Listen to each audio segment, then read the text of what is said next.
はじめまして。僕は明治3年一円銀貨のつくも神で、イチカって言います。カイレテ。私は古代ギリシャのテトラドラクマ銀貨よ。テトラって呼んでね。これから僕たちコインについて人間さんたちにいっぱい知ってもらうために、世界中のコインの紹介やコインにまつわる歴史や文化、コインに関係するいろいろなことを紹介する動画を作っていこうと思うんだ。頑張って動画を作っていくので、チャンネル登録して応援してくれたら嬉しいです。テトラちゃん、最初の動画は何を解説するの？そうね、最初の動画だし、私たちの自己紹介を兼ねて、まずはイチカ、あなたの1円銀貨の解説から始めましょう。やったー、楽しみ。ところでイチカは1円銀貨についてどれくらい知ってるかしら？ね、日本の明治時代のお金で1円の価値があって、そうだ、1円銀貨にはかっこいい竜が描かれてるんだ。だから僕には竜の角とか尻尾があるんだよ。かっこいいでしょ。確かにその尻尾も角もとても素敵だと思うわ。イチカの言う通り、1円銀貨の最大の特徴はその見事な竜のデザインにあるのよ。それじゃ1円銀貨の写真を表示して解説したいから、イチカ、写真のモデルになってもらえるかしら？写真は魂を取られるって聞いたことあるんだけど。ええ。ああ、そういえば明治の日本ではそんな迷信もあったわね。安心していいわイチカ。今のカメラはとってもお利口さんなのよ。魂は取られないわ。そうなんだ。技術の進歩ってすごいんだね。そうよ。イチカが蔵の中で眠っていたたった100年ちょっとの間に、人間さんはすごい発明をたくさんしてきたのよ。人間さんすっごい。それじゃ撮影するわね。そんなに緊張しなくて大丈夫よ。3、2、1か。ということで、出来上がった写真がこちら。すごいよく撮れてるね。そうでしょ。マクロレンズだからね。マクロレンズ。マクロレンズよ。小さなものを大きく映せる強いレンズよ。強い。それでは早速解説していくわね。1円銀貨は明治維新後の1871年、明治4年の5月から発行された日本で最初の大型近代銀貨よ。イチカは明治3年目の1円銀貨で、旧1円銀貨とも呼ばれるわ。1円銀貨としては最初のデザインになるわね。イチカと同じ旧1円銀貨は、明治3年11月から明治5年の3月まで製造されて、総発行枚数は368万5693枚と記録されているわ。明治3年の1円銀貨は直径が 38.58mm、重さは 26.96g、銀が 90% で銅が 10% のいわゆるコインシルバーね。重さや銀の純度には何か意味があるの？もちろんあるわ。1円銀貨の純銀量は 24.26g。これは当時貿易で主流の銀貨だったメキシコドルの純銀量の 99.2% で、イギリスが香港で貿易用に作っていた香港ドル銀貨と同じ規格なのよ。そうなんだ。ということは僕は貿易用の銀貨なの？鋭いわね。1円銀貨は最初、日本国内で普通に使われる銀貨の予定だったのだけど、発行される直前で貿易専用の銀貨ということになるわ。最初だけだけどね。詳しくは1円銀貨の歴史として、後で詳しく解説しようと思うわ。やった、当たった。貿易の銀貨だから僕の服には水兵さんみたいな襟がついてるんだね。そうかもしれないわね。デザインについても詳しく見てみましょう。表面には中央に竜、周りに大日本明治3年1円と記されてるわ。竜の彫刻が円の中に綺麗にデザインされていて、とても迫力があるわね。ガオーって感じだね。でも拡大してよく見ると愛嬌のある顔してるわ。ガオガオ。裏面も見てみましょう。裏面には中央に旭日、つまり太陽のデザインが入って、その周りを菊と霧のリースで囲んでいるの。上部に天皇家の紋章である16葉八重表菊と、その両隣に日本国政府を表す五七の霧が入っているわね。西洋の近代的なコインのデザインを踏襲しつつも、日本的なモチーフで綺麗にまとめられていて、和洋折衷の非常に完成度の高い美しいデザインだと思うわ。褒められちった。ところで、なんで僕は竜のデザインになったの？いい質問ね。明治政府の人たちは新しいコインを作るにあたって西洋風のデザインにしようとしたのだけど、当時の西洋のコインには王様、つまり国家元首の肖像が描かれるのが一般的だったの。そうなると日本の場合は明治天皇の肖像、つまり御神影を入れることになるのだけど、それは恐れ多いという話になったみたいね。そこで代わりになるデザインとして考えられたのが竜のデザインというわけ。古代中国で皇帝の顔のことを竜眼と呼ぶ故事に倣っているらしいわ。なんかいろいろな理由があったんだね。なんとなくドラゴンがかっこいいからだと思っていたよ。そんな男子小学生がお土産選ぶノリではないわよ。そういえばコインは職人さんが作るんだよね。そうね。コインのデザインは彫刻家さんが彫って作るのよ。僕を作ってくれた人ってどんな人なの？一円銀貨をデザインしたのは加納夏夫という、日本刀の鐔とかいろいろな金具を作る金工職人さんなのよ。一華からしたらお父さんみたいな人ね。この人が僕のお父さん。会ってみたいな。残念だけど一華、今はもう夏夫さんに会うことはできないわ。私たちコインと違って人間さんの寿命はとても短いのよ。そうだったね。僕お父さんのこと何にも知らないんだ。どんな人だったの？教えてテトラちゃん。もちろん、一円銀貨を語るなら加納夏夫さんを語らなければ始まらないわ。加納夏夫さんは1828年、文政11年4月11日、京都お池通り柳の番場のお米屋さん、伏見家の息子として生まれたわ。7歳の時に刀剣商播磨屋の加納治助に養子として迎え入れられて、幼くして刀の装飾に興味を持ち、すぐにタガネを持ってものづくりを始めて、養父の治助さんを驚かせたらしいわ。すごい。若い時からものづくりが好きだったんだね。加納家はその才能を認めて、夏夫さんに英才教育を施すわ。夏夫さんは有名な彫金師さんや画家さん、学者さんに入門して、彫金や絵画、学問の修行をするの。すごいな。特に写実画で有名な四条丸山派の巨匠、中島来生さんの下で学んだことが、後の夏夫さんの作品に大きな特徴を与えたようね。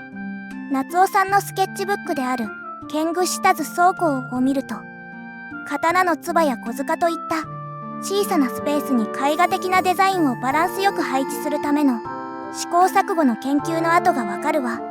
こういった限られた小さなスペースに絵をデザインする研究がコインデザインにもつながったのだと思うわ。なるほど。刀の金具はコインと同じで小さいもんね。そうして修行を重ねて腕を磨いた夏夫さんは19歳の頃に京都で彫金師として独立開業したみたいね。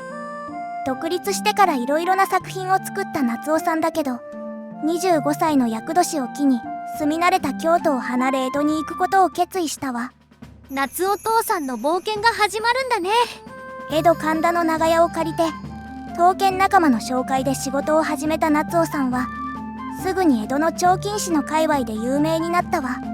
当時東流斎派と呼ばれる一大流派を率いた田中清俊さんは夏夫さんの作品を見て後世恐るべき男だと言葉を残したそうよ。わあ、夏お父さんさすがだね。でも夏夫さんの江戸での挑戦は順調ではなかったわ。夏夫さんの前には多くのライバルがいて、その中でも若くして天才と称された後藤一条さんという人がいたの。おお、ライバル、熱い展開。この人も実はコインに関係の深い人で、江戸時代に大判や天秤用の粉銅を独占的に作ることを許された近郊の超名門後藤家のエースなのよ。ライバルもコインに関係があるなんて運命を感じるね。夏雄さんの刀剣商人の間での人気は一条に及ばずという評価をされてしまったみたい。江戸に来た最初の年なんかは夏雄さんは翌日の食事にも困るような状況で徹夜で仕事をしてなんとか暮らしていたようね。最初の年の大晦日には夏雄さんのお財布には2部と500文しかなくてとってもピンチだったらしいわ。2部と500文ってどれくらいの価値なの？嘉永の頃の1部は1625文だから2部で3250文、これに500文を足して3750文。この頃のおそばは1杯16文だから2部と500文はかけそば234杯くらいの価値よ。すごい、いっぱいおそば食べられるね。しっぽこそば、落語で聞いたことあるよ。僕も食べてみたいな。いちか、人間さんはおそばだけで生きてるわけじゃないのよ。そうだよね。おそばには天ぷらも欲しいよね。天ぷらそばだと32文だから117杯しか食べられないわよ。それは悲しい。夏お父さん苦労したんだね。まあその理解でいいわ。夏雄さんの苦労は続くわ。やっとお客さんがつき始めた頃、後に安政江戸地震と呼ばれる震度6強の大地震に被災したの。その時に夏雄さんの住んでいた長屋も倒壊してしまったわ。大変じゃん。夏お父さんは無事だったの？夏雄さんは偶然長屋の外にいたから無事だったわ。夏雄さんは震災の後、多くの人に支えられて神田佐久間町に新居を構え再び仕事に精を出していくわ。この頃になると彫金収集家のお金持ちのお客さんもつくようになり、ようやく夏雄さんのお店も繁盛し始めたみたいね。よかった。やっと努力が報われてきたんだね。それから神田泉橋通り、今の秋葉原駅の近くね。そこに住居兼工房を構えて弟子を取って事業を拡大していくわ。そして夏雄さんはタマさんという女性と結ばれて長女の冬さんが生まれるの。おお、めでたいね。3年後には長男の冬男さんが生まれるわ。夏お父さんの息子だから冬男さん。すっごくわかりやすくていいね。夏雄さんの子供は他に次男の春男さん、次女の春さん、三男の秋男さんよ。春夏秋冬、春夏秋冬だね。仕事も家庭も順調だった夏雄さんに大きな転機が訪れるわ。時は幕末明治維新、激動の時代の流れに夏雄さんたち職人さんたちも飲み込まれていくことになるの。明治維新によって武士の時代の終わりが告げられて、明治新政府の産業政策の近代化によって職人的な工芸から機械的大量生産の時代に変化していくの。夏お父さんどうなっちゃうの？夏雄さんは明治維新後の1869年、明治2年4月に明治天皇の刀のこしらえの彫金という大仕事を任せられるの。すごいね。ついに国から仕事が来るようになったんだ。そして続いて日本の新しい時代の通貨のデザインを任されることになったのよ。おお、いよいよ僕が生まれるんだね。その通り。明治新政府は急ピッチで貨幣政策に取り掛かっていて、当時の大蔵大夫、今でいうところの財務省事務次官を務めていた大隈重信さんが夏雄さんの作品を見て、新貨幣を作れるのはこの人しかいないとなって白羽の矢が立ったようね。夏雄さんは明治2年の7月に造幣寮附属に任命されて、早速増田友夫さんたちお弟子さんと共に貨幣ひな形の作成に取り掛かったみたいね。ワクワク。夏雄さんはまずコインに関するいろいろな資料を調べて、大蔵省のお役人さんたちとも相談しながらたくさんの下書きを作成したわ。江戸時代までのお金とは全く異なるタイプの西洋風のコインを作るのだから、とっても苦労したと思うわ。そうして出来上がったコインデザインを30センチ四方の大きめの紙に描いて、それを横浜で縮小撮影してコインの大きさにして、それを元にタガネを入れて最初のひな形を彫っていったみたいね。おー、これが僕が生まれる前の姿か。そういえばこの1円とかの文字もかっこいいよね。これも夏お父さんが書いたの？夏夫さんも達筆だったけど書の専門家ではないから。文字の部分は大蔵省に勤めていた書家の石井炭鉱さんが協力してくれたみたいね。石井さんがこの胸の1円とかこの髪飾りの3を書いてくれた人なんだね。僕この文字大好きなんだ。だけど石井さんは明治3年の5月6日に日本の新しいコインの完成を見ることなく65歳で亡くなってしまったわ。僕の晴れ姿見てほしかったな。石井さんから託された書は夏夫さんたちによって貨幣ひな形に見事にデザインされたわ。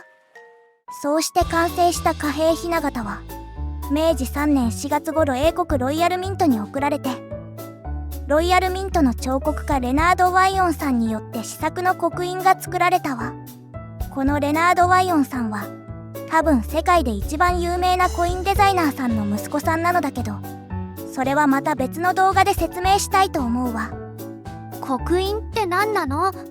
これも詳しく説明したら長いのだけど、簡単に言うと刻印はコインを作るための型で、刻印で金属の板をプレスすることでコインを作るのよ。私たちコインの原型みたいなものね。なるほど。ちなみにここには面白い逸話があってね。夏夫さんのコインデザインと彫刻を見たお雇い外国人技師のウォールトスさんは、イギリスでも夏夫に匹敵する彫金家はおるまい、わざわざ刻印を依頼する必要はないという風に驚いたそうよ。そんなこともあって刻印は夏夫さんを中心とした日本人の職人さんによって作られることになるわ。刻印の製造法を伝えに来た英国人技師も夏夫さんたちの担当する彫刻には一切口を挟まなかったと伝わっているわ。何それ、夏お父さんすごいかっこいい。そうでしょ。日本の職人さんは今も昔もとってもすごいのよ。明治4年には造幣寮が開業してたくさんのコインが作られるようになって、夏夫さんたちも順調に貨幣の刻印製作を進めていったわ。大活躍だね。それから夏お父さんはずっとコインを作っていたの？夏夫さんは造幣寮に勤めている間も作品を手掛けているわ。明治5年には聖武天皇が配当したとされる8世紀の直刀のこしらえ製作を明治天皇から命じられて、翌6年に完成させているわ。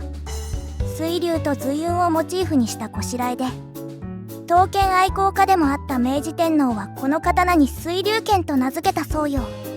現在では国の重要文化財になっているわ。水龍剣かっこいい。持つところの龍の金具、なんとなく僕に似てるね。目抜き金具ね。確かに尻尾のトゲトゲ感が似てるわね。ともあれ造幣寮の創業も軌道に乗ってくると、夏夫さんたちの仕事は次第に破損したり摩耗した刻印の修理や補填になっていったわ。1877年明治10年には造幣寮は造幣局に改められて、夏夫さんは任務完了ということで貨幣製作から離れることになるわ。夏お父さんいきなり無職になっちゃったの？もともと自分の仕事を持っている職人さんなんだから無職じゃないわよ。だけど夏夫さんが造幣寮で貨幣を作っている間に彫金工芸を取り巻く環境は大きく変わってしまっていたわ。明治9年に定められた配当令によって彫金の大きな需要であった刀剣関係の仕事がほとんどなくなってしまったの。大変じゃん。多くの彫金師は苦労したようだけど、夏夫さんの工房にはタバコ入れや花瓶など様々な注文がたくさん来たそうよ。皆が知っているお金をデザインした彫金師として刀剣愛好家だけでなく多くの人に加納夏夫の名が知られていたわ。すっごい。夏お父さん順風満帆だね。だけど幸せなことばかりではないわ。夏夫さんの下で彫金を学んでいた長男の不要さんと木彫りの修行をしていた次男の春夫さんが2人とも20代の若さで亡くなってしまうの。そんな、せっかく順調だったのに。夏夫さんの悲しみは想像もつかないわ。運命は時にとても残酷なのよ。だけど夏夫さんは悲しみに負けることなく仕事を続けるわ。1890年、明治23年には開校したばかりの東京美術学校、現在の東京芸術大学の教授になって、第1回帝室技芸員にも選出されるわ。そうして多くの後輩を指導していったのよ。夏お父さんの技術はいろいろな人に残されていったんだね。その通りよ。夏夫さんの周りには、夏夫さんを慕う多くのお弟子さんや、夏夫さんの作品を愛する多くのお客さんがいたのよ。きっとそういう人たちの支えがあったから、悲しみを背負っても作品を作り続けることができたのだと思うわ。人の縁って大切なんだね。その後にも夏夫さんには大仕事があって、1896年、明治29年には明治天皇の命を受けて、後に明治の三大制作と呼ばれる伊掛寺御門蒔絵螺鈿立ちこしらえを完成させたりと活躍していったわ。このこしらえは後鳥羽天皇が作った二尺六寸の太刀のためのこしらえで、夏夫さんを筆頭に当代一の職人5人が3年がかりで制作したまさに傑作で、金具に佐渡金山の純金約 1.5kg を使ったそれは見事なこしらえね。夏夫さんはこのこしらえの制作に携わることができたのは一生の名誉であると涙を流したらしいわ。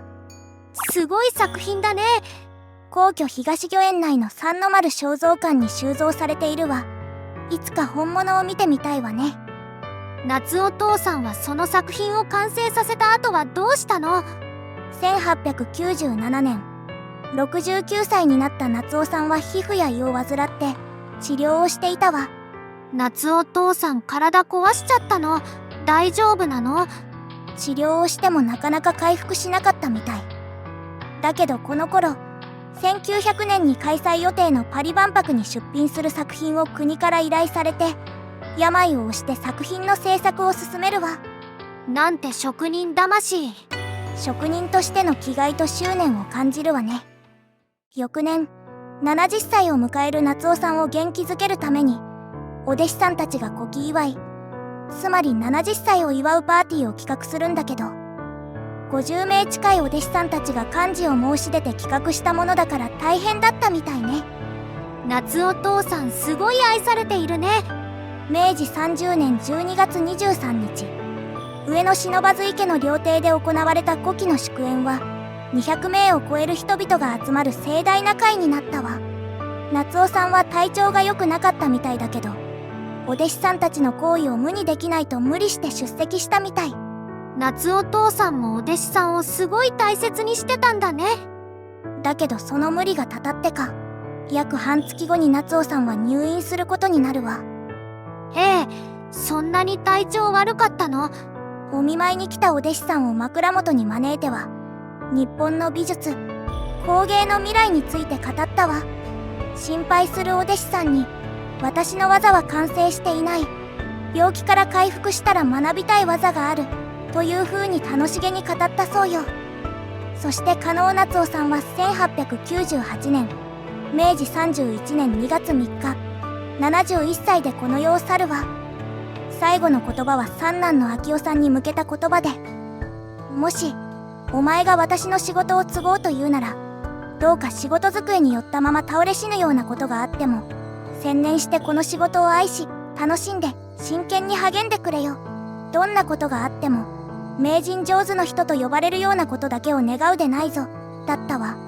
幕末明治維新という動乱の時代の中、彫金を愛し、人を愛し、新しい日本の貨幣政策という国家の大事業を背負った加納夏夫という偉大な職人。それが一円銀貨の父、一華、あなたのお父さんよ。すべては語れなかったけど、少しは分かってもらえたかしら。うん。夏お父さんがどんな人だったのかよく分かったよ。夏お父さんに会うことはもうできないけど、夏お父さんが一生懸命積み重ねた技術や仕事への愛は今でも僕に竜の形で刻まれて残っているんだね。なんだかすごく誇らしいよ。教えてくれてありがとう、テトラちゃん。分かってもらえてよかったわ。全てのコインのデザイナーについて夏夫さんみたいに詳細な記録が残っているわけではないけど、どんなコインにも必ずそれを作った職人さんがいて、そこには歴史の表舞台で語られることのないそれぞれの職人さんたちの人間ドラマがあるの。そしてどんなコインも多くの人に愛されることを願って彫刻されてきたのよ。僕たちコインはただの金属の板ではないってことなんだね。その通り。きっと人間さんにとってもコインは大切な歴史の一部のはずだから、一人でも多くの人間さんにそのことを知ってもらって、私たちコインを好きになってもらうために私たちが動画を作る意味があるのよ。たくさんの人間さんたちに見てもらえるといいな。今回は加納夏夫さんのことがメインだったけど、次回は1円硬貨をめぐる長い歴史やいちかの妹たちについて詳しく解説していきたいと思うわ。僕の歴史、妹、気になる。早く次の動画も作ろうよってトラちゃん。やる気満々ね、いちか。いちかも動画編集手伝ってね。パソコンはまだよくわからないけど頑張って手伝うよ。ご視聴いただきありがとうございました。ありがとうございました。これからもコインにまつわる動画を作っていきますので、ぜひチャンネル登録をお願いします。高評価もしてくれたら嬉しいです。それではまた次の動画で会えるのを楽しみにしているわ。じゃあまたね。